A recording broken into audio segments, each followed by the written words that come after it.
Bugungi kunda Sergeli tumanidagi barcha mahalla fuqarolari yig'inlariga soliq inspektorlari biriktirilgan bo'lib, ular faoliyatini jadal tarzda olib borishayapti. Tumandagi Xonobod tepa mahalla fuqarolari yig'inidagi soliq inspektori faoliyati davomida asosiy e'tiborni yer va mol-mulk solig'ini o'z vaqtida to'lanishini ta'minlash, mavjud qarzdorlikni undirish bilan bir qatorda tadbirkor bo'lish istagida bo'lgan fuqarolarga amaliy yordam ko'rsatishga qaratib kelmoqda.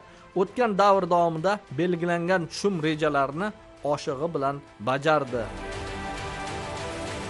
Sergeli tumani Xonobod tepa mahallasida mahallaga biriktirilgan soliq inspektoriman. Ushbu Xonobod tepa mahallamizda 1022 ta xonadon mavjud. 2025-yilga qadar o'zini o'zi band qilganlar 448 dan mavjud. Ushbu 7 lik bilan shu 448 ta o'zini o'zi band qildik. Xonobod tepa mahallasida 32 ta yuridik shaxslar ro'yxatdan o'tgan, 17 ta yakka tartibli tadbirkorlar ro'yxatdan o'tgan bo'lib, ushbu Xonobod tepa mahallasida ro'yxatdan o'tib faoliyatini yuritadi. 2024-yilda 966 million so'm mol-mulk va yer soliqlari undirildi.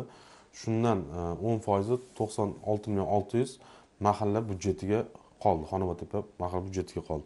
2025-yilda 9 ta yakka tartibli tadbirkor tashkil etildi.